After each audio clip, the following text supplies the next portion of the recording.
The beautiful thing about a great book is that it is insightful and interesting decades after you read it for the first time. And in these intervening decades, you would have probably evolved in terms of your perspectives. They would have become deeper and broader. Yet the ideas presented in the book continue to be contemporary, continue to be interesting, and continue to be insightful. So I think I'll be talking a little bit about this book called Selfish Gene, written by Richard Dawkins. First published in 1976 and went through multiple editions. Almost after 50 years, it's almost 50 years since the book was written, went through multiple editions, but none of the editions ever went through any major revision.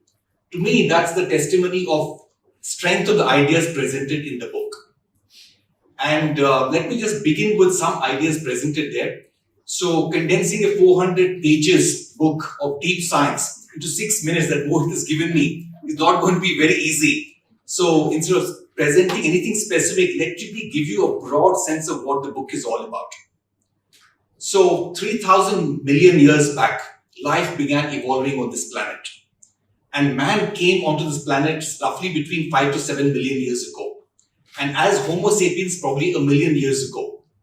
And in the last 3,000 years, many members of our species have been asking very fundamental questions that no species has ever asked in the past.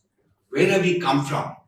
What are we doing here? Why are we here? Is there any meaning and purpose to life? In all fairness, people have tried to provide answers to these questions in the last 3,000 years. But mostly they've been provided by religious leaders and philosophers. And to me, I'm a person with a scientific bent of mind. And many people in this room are probably people with scientific bents of mind. To all of us, or many of us, the ideas presented by these religious leaders and philosophers, the explanation and answers to these questions were never satisfying. And the reason is because they were full of internal contradictions. They made too many assumptions that could not be justified with any kind of evidence. And above all, or the worst of all, they talked down to you. They did not expect you to ask any questions based on reason. They told you what is right and what is wrong. And you were not expected to question. You have to just blindly believe.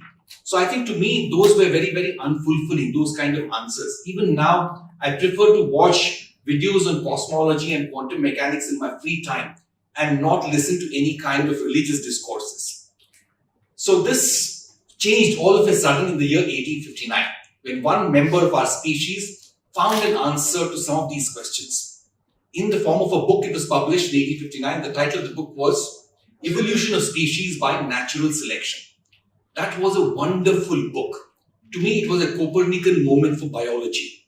Almost 4 centuries back, Copernicus had shown us beyond any doubt that the Earth was not the center of the universe.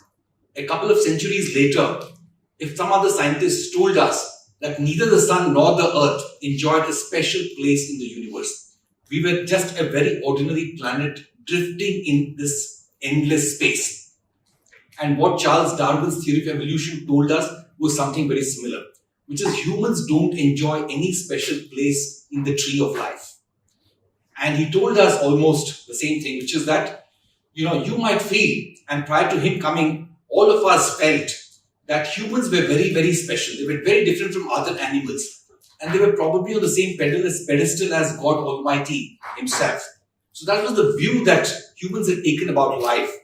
And today there's a catastrophic event on this planet, whether we are hit by asteroid, or we could be faced with a super volcano explosion like the Yellowstone National Park explosion, and then all humanity would probably get extinct. But the bacteria, the insects, many of them, and many rodents would survive. And to me, survival is a measure of success. What more success do you need than being able to survive something like this? So I think he brought us all down to the ground. Darwin's theory of evolution. That was a wonderful element.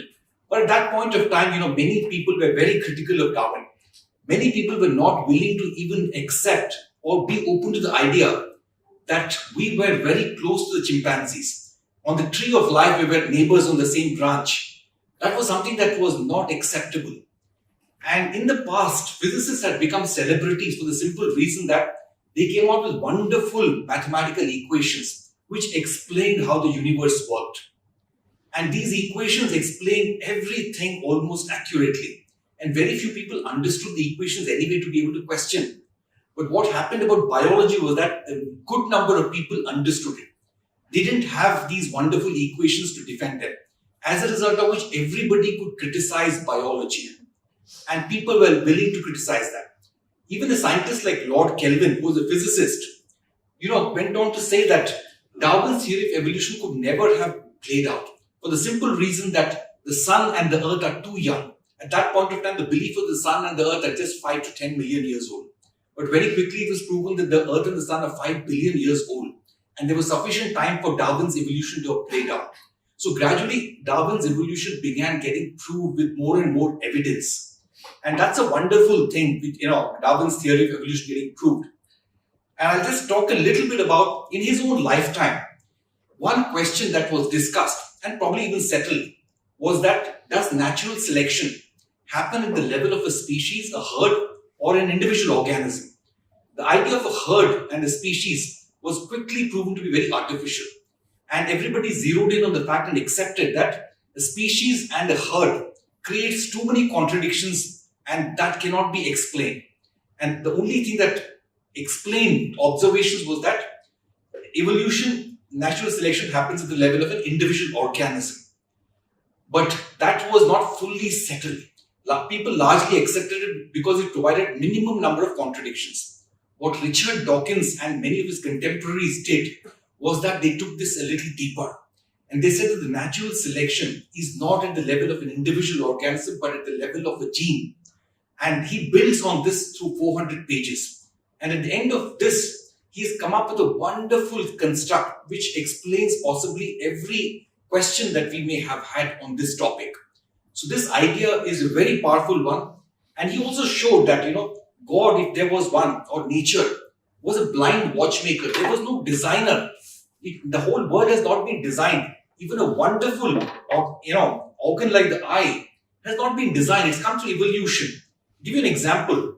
The idea, the nerve that controls the vocal cords actually comes from the brain, goes down to the heart, wraps itself around the aorta, and one branch emerges and goes up again into the vocal cords. But then imagine this design, if it's applied to a giraffe, where the neck and, the vocal cords are right on top, and its heart is somewhere, several meters away.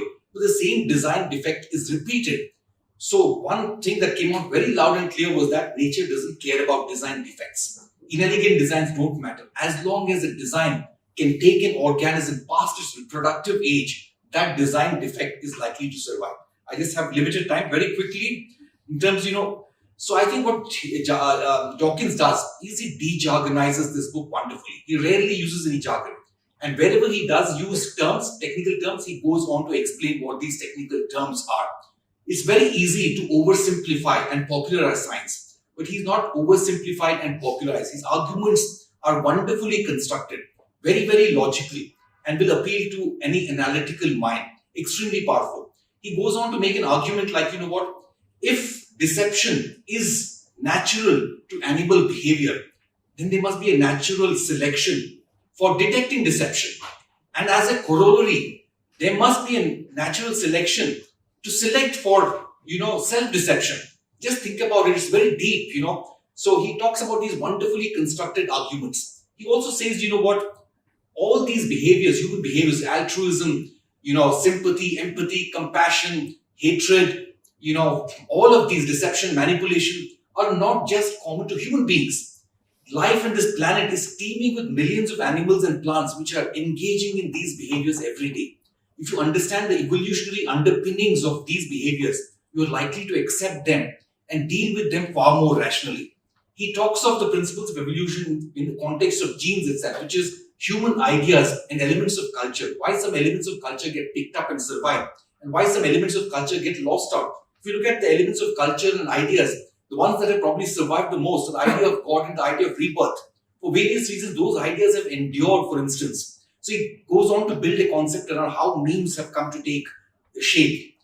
And I think I just have one more minute, so let me conclude by saying that, I really don't know whether life exists on any other part of the universe or not. Nobody knows this.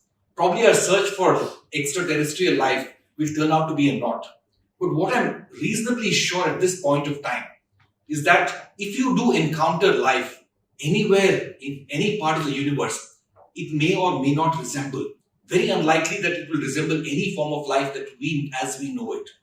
There may not even be carbon and water in the chemistry involved in constructing that life. It could be silicon, it could be ammonia, for instance.